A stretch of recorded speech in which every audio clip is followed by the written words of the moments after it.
ये बातों से ज्यादा उसका अंदाज गलत था। जो हमारे सामने इस तरह की हरकतें कर रही थी, वो हमारे पीछे बेटी के साथ क्या सलूक करती होगी।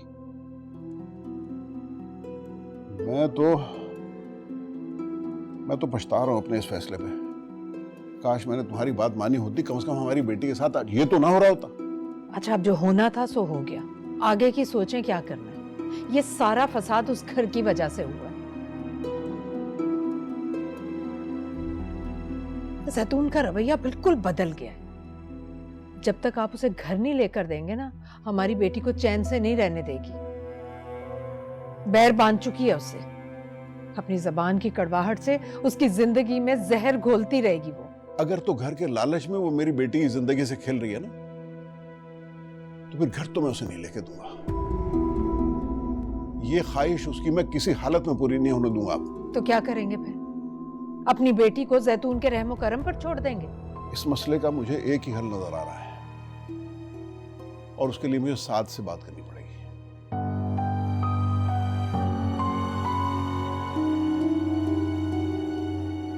क्या जरूरत थी इस तरह बात करने की? ताया अब्बू सिर्फ बात कर रहे थे, अम्मी लड़ने नहीं आए थे वो यहाँ पर। ठीक कह रहे हैं भाई, आपको ऐसा करना नहीं चाहिए था। इतना कुछ किया ताया अब्बू ने हमारे लिए, कुछ तो लिहाज करना चाहिए था ना आपको। अच्छा, सारे लिहाज मैं ही करूं, वो कुछ ना करें हैं? उनकी बेटी की सास हूं मैं, उन्होंने लिहाज किया इस रिश्ते का? भाई साहब के अच्छे काम तो सारे याद हैं तुम लोगों को। जिस तरह उन्होंने हमें घर से बेदखल किया है, वो भूल गए हो?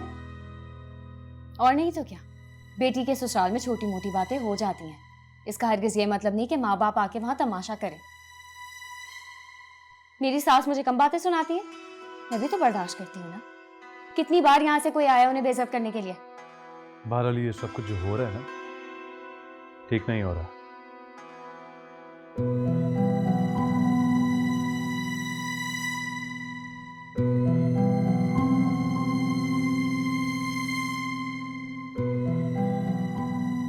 देखो बेटा साहब, बुरा मत मनाना, लेकिन तुम्हारी माँ जो कुछ कर रही हैं बहुत गलत कर रही हैं। जायरा के साथ उनका रवैया बहुत ही बुरा है। मुझे पहले भी शिकायतें मिलती रही हैं, लेकिन मैं कहता चलो भाई, फैमिली में इस किस्म की बातें होती रहती हैं, कोई फर्क नहीं पड़ता। लेकिन जो उन्होंने मेरे सामने कहा है, उसके बाद तो बेटा मैं सोचने में मजबूर हो गया हूं। देखो साहब, मेरी तुमसे कोई दुश्मनी नहीं है बेटा, ना जैतून से मेरी कोई दुश्मनी है। मैं तो सिर्फ इतना चाहता हूं कि मेरी बेटी तुम्हारे साथ खुश रहे, बस। और ये उस घर में रहते हुए मेरे ख्याल में मुमकिन नहीं है।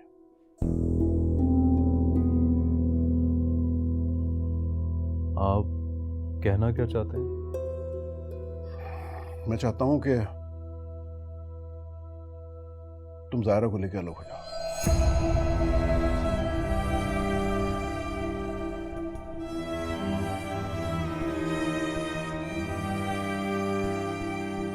बेटा, हमने तुम्हारी माँ को समझाने की बहुत कोशिश की। हमने सोचा ये मामला घर में ही हल हो जाए तो बेहतर है, लेकिन जैतून कुछ समझने को तैयार ही नहीं। सायरा के मामले में उसके रवैये में जरा सी भी लचक नहीं है।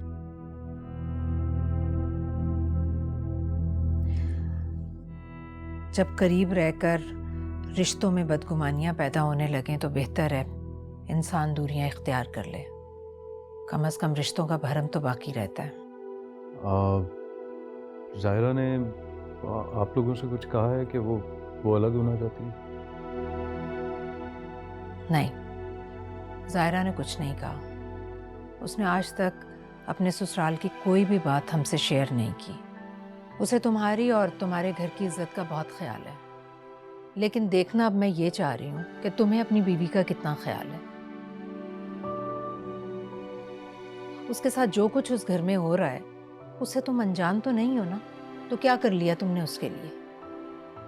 देखें, अपनी कैपेसिटी में मैं जो कर सकता हूँ वो मैं कर रहा हूँ। आप जायरा से पूछ सकते हैं।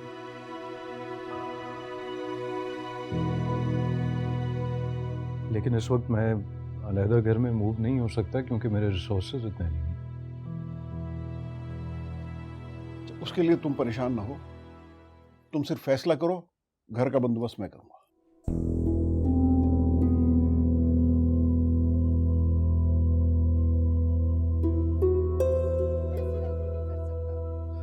अस्सलाम वालेकुम अम्मी। वालेकुम अस्सलाम। क्या बात है, आज बड़ी देर कर दी? वो एक काम में फंस गया था। कहाँ पर है ज़ाहिरा? मुझे क्या पता कहाँ पर है, मैं कोई उसकी चौकीदारी पे बैठी हूँ। क्या मसला है आपको ज़ाहिरा के साथ? क्या कहती है वो आपको? कहा तो कुछ नहीं, लेकिन बाज औकात रवैये चीख चीख कर बताते हैं। जिस तरह आपका रवैया चीख चीख के बता रहा है कि वो कुछ भी कर ले आपके लिए, लेकिन आपको उससे शिकायत ही रहेगी, है ना? कुछ तो वो भी नहीं है यहाँ। और अम्मी, मैं तो इस खींचातानी में सारी ज़िंदगी नहीं गुजार सकता। यहाँ से माँ की शिकायतें ख़त्म नहीं होती, वहाँ से बीवी के साथ ज़्यादती हो रही होती। दिल में बदगुमानियाँ रख के साथ रहने से बेहतर है बंदा दूर रहे और सलाम दुआ करता रहे। साहब, फिक्र ना करें आप।